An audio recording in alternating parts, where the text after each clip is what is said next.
salon would throw Botox parties. I never dreamed that I could be disfigured by something as simple as an injection. I don't laugh the way I used to. I don't smile as much as I used to.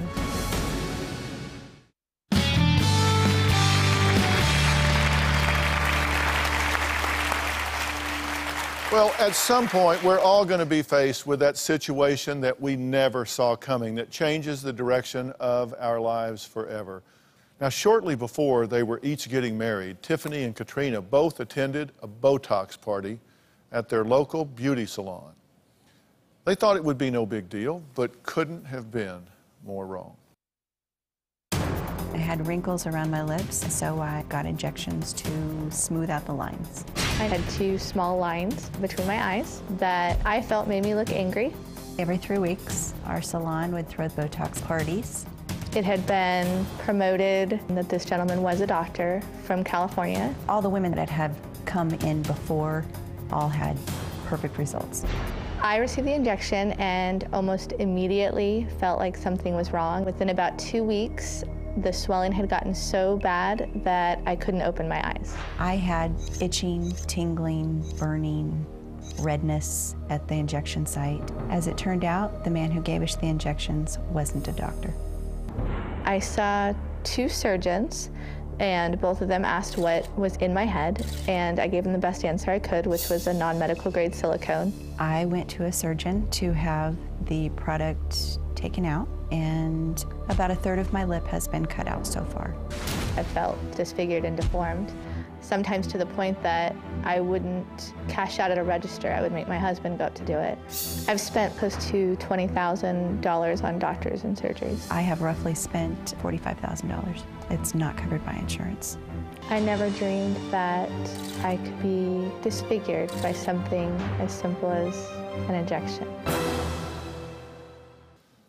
Well, guys, I'm so sorry that this has happened to you all in the aftermath, what you've had to go through since then. What do you say to women out there that are considering doing some of these type procedures? I would say take a good look at yourself and appreciate the little lines, the little wrinkles, and know that it's really not that bad.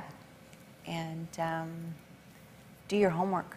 Yeah, and Katrina, you said that you went to save $200, but I guess the money is the least of it. The biggest concern really is getting this product out of your system because it's scary. You don't know what's in your body. And then dealing with it every day. Well, I want to bring someone else into the conversation here. Paul Nassif is actually a very good friend of mine, and he is a world-renowned facial, plastic, and reconstructive surgeon. Dr. Nassif, this is a shocking outcome, to a procedure. What happened here? The first thing I'm going to think about when I hear someone having something injected is going to be silicone. Now, it's not FDA approved. If it was silicone, it's non-medical, so it's industrial-grade silicone in a big drum. And, I had a severe, horrible allergic reaction. Well, walk us through some of these pictures here. Let's start with Katrina. First, the picture before. This is fond memory, I suppose. It's the day that my husband proposed. All right, now let's take a look at the first surgery. All right, so what have they done here, Dr. Nassif? Well, this is actually after the skin, was removed. Right. So this is in the operating room. So the skin must have either been so destroyed from it or lost some blood supply to the area, they cut the skin out. And that's the tissue underneath the skin. What are we seeing now? Okay. So this is obviously right after surgery. So we need tissue for that area.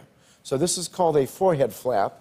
And what they do is they take this tissue, which was right in the middle of the forehead, and bring it over to cover that defect you saw there. Even now, what's your reaction when you see these photos? It makes me very emotional. I don't like to look at them. And this just happened from injecting wrong stuff. All right, well, let's walk through Tiffany's here. This is Tiffany before. All right, and now let's go to the next one. This is after the biopsy. Now, Tiffany, you say they've had to take out like 1/3 of your lip? Approximately 1/3 of my lip.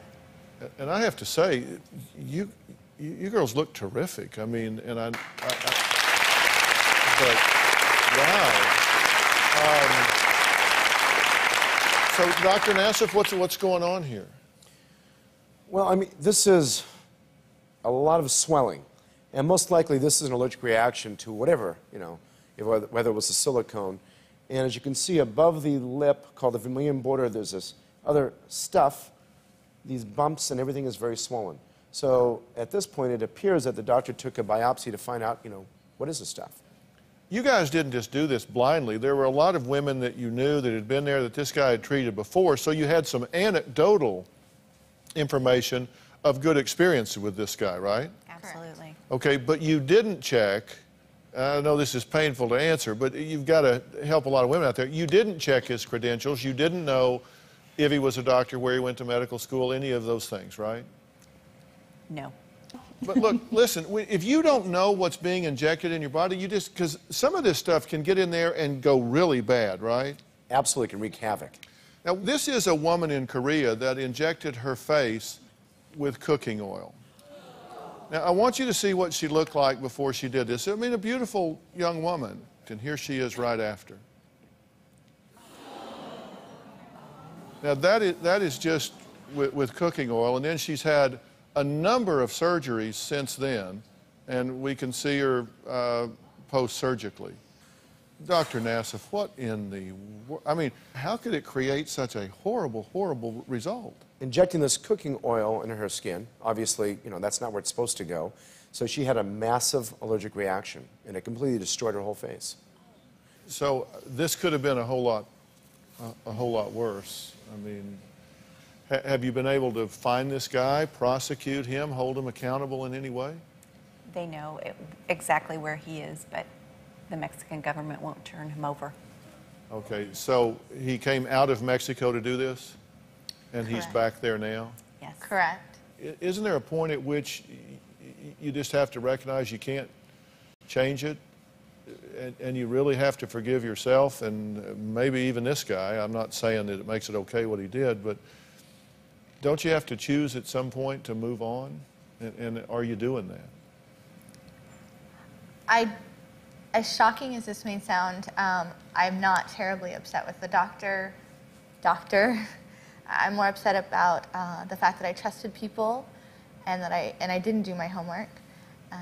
My question is, though, how do you move on as far as regaining your confidence and facing people when you're still scarred? It's something that happened in your life, and you can choose to embrace that as part of who you are. And I promise you, and I'm not saying this to be nice or politically correct, but when I look at either one of you, I don't see any scars. I don't see any, I just don't. I mean, do you know what I'm saying? You see two intelligent women who are coming and talking about an important experience in their life that will affect, I mean, millions of people are watching this right now. So that's probably going to make you feel a lot better. Let me rephrase that. Millions of women are hearing this message right now. That's a good thing. Be proud of that. I mean, you've taken some adversity and you've turned it into a positive thing in your life. And I'll guarantee you, the men that married the two of you didn't marry you for your forehead and your lip. They didn't. They married you for the person that you are, the partner that you can be in their lives. And those things are still there and they're still intact. I mean, just think about that.